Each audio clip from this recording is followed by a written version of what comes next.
te lo voy a responder en inglés. Estamos en la misma oficina. Primero, me llamo Richard Santiago. Los muchachos me conocen como Papa Rich o Breakeasy o Mr. Suave.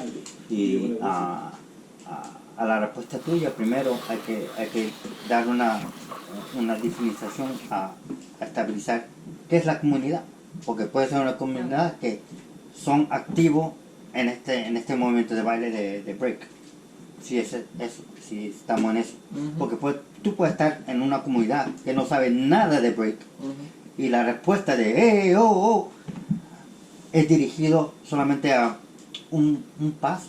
Por ejemplo, a alguien que le gusta hacer gimnasio. Claro. Y todo el mundo dice, oh, claro. Y están enchulados con eso. Pero eso es todo. Eso no es que la comunidad te está dictando que está haciendo bien. ¿No? Eso que quería sacar, poner eso en esta pregunta como respuesta. La comunidad no te dicta a lo que tú tienes que hacer como un bailarín. En este caso, break. Si eres un b-boy, deberías saber la estructura que es un break. Tu introducción, que es el top rock. Tu cuerpo, que sería el footwork. Y tu exclamación, que serían giros o freezes. Y sabiendo componer eso. Y sabiendo cómo entender la competencia, tu competidor, tu oponente. De cómo responder con él, porque tú estás haciendo una conversación con esa persona en dinámica físico. Yo hago un top rock, un footwork y un quick freeze. Él me responde con un top rock, un footwork, un quick freeze y la cambia, añadiendo a la conversación que estamos entre él y yo. Y eso nos da la conversación. Ahora, las personas que están por fuera mirando, ellos están.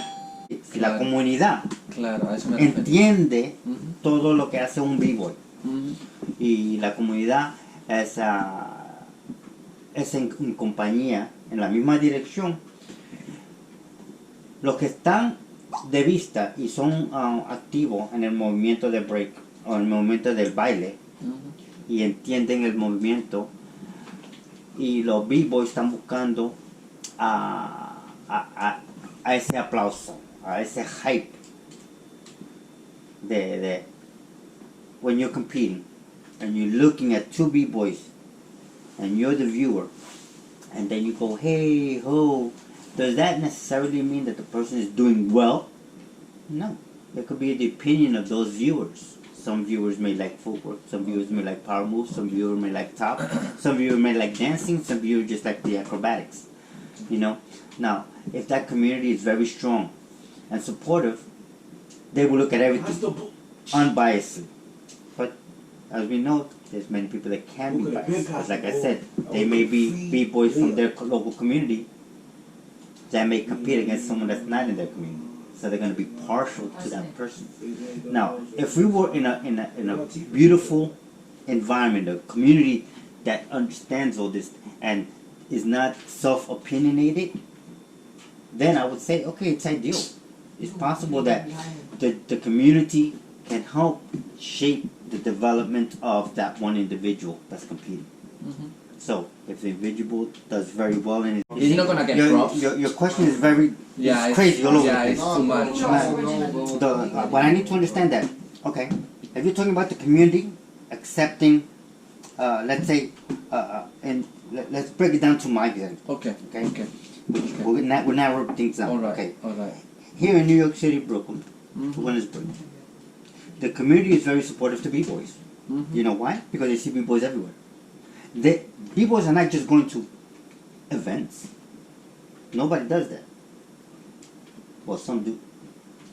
So the question is, if a b-boy that is homegrown from his community is very popular in his community because he's actually been showing his stuff in his own area, in his own house, let's say. Yeah. He's doing stuff in his house, just like you do stuff in your house. Yeah. When you go outside and you share with other people, your neighbors know, hey, he's from this area. Sure. He's doing something in this area. Sure. So of course he's going to be recognized. If the person decides to plant something outside in front of their house, he's noticeable because everybody sees it. So the b-boy has to be active within their own area. Sure.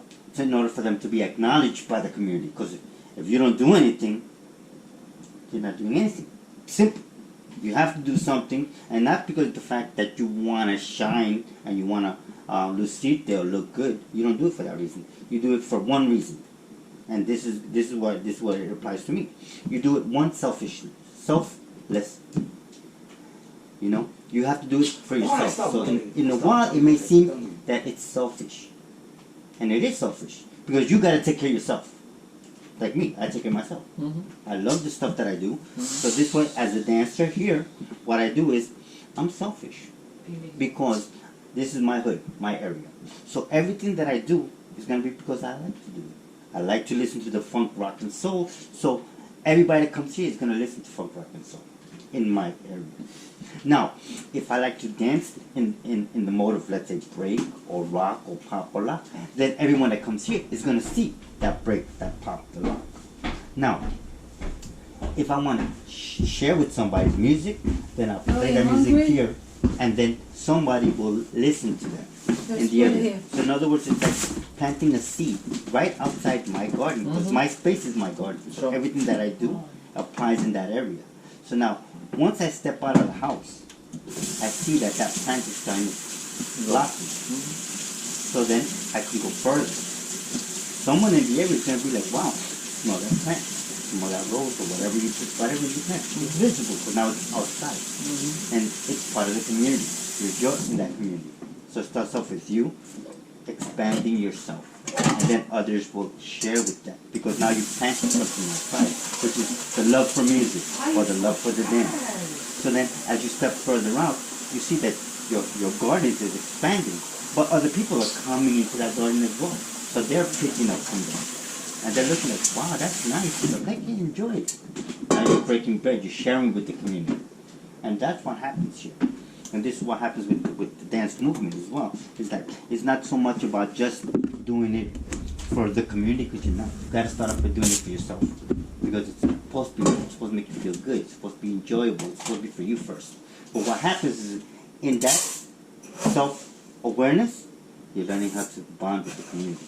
And the community is reciprocating with you. Now they're like, wow, this guy's actually making our community look better. And again, now the community is looking at it as our community. Because he did his part. I got to add my part to his part. So, because they're now leading by example, this is where the visual part comes in. Because now I'm no longer me. Now I'm looking at my community. I'm like, wow, I'm looking outside of my own comfort zone. Now I've seen this, and I see people sharing, listening with the music, sharing that same space of dance. And then I'm stepping out and doing the same thing, building and building, building. So, of course, I cannot control a whole forest.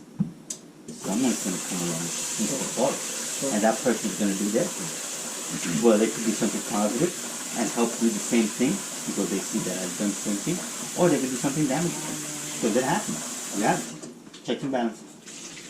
So, see, this is where, if you as a performer are practicing with your group, your collection, and then you're preparing now something on Monday that you know there's a competition on Saturday. So this whole week you're preparing. You're studying with your teammates, building up your rep as a squad.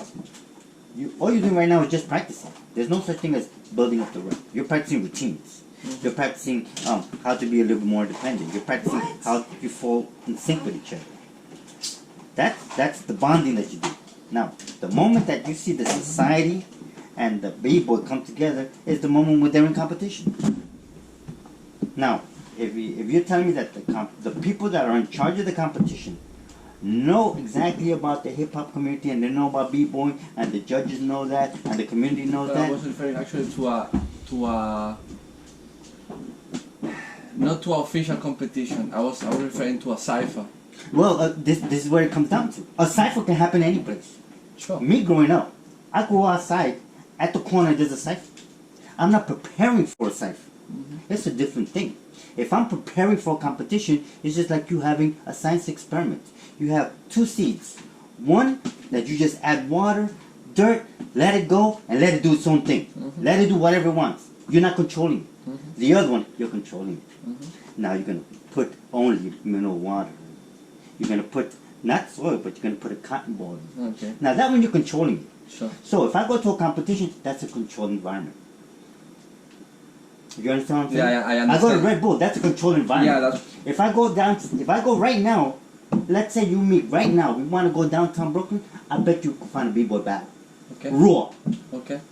No advertising, no nothing. Raw. Yeah. Because a crew will go against another crew. Okay. You know? So if you're talking about those two different things, that's two different I was referring to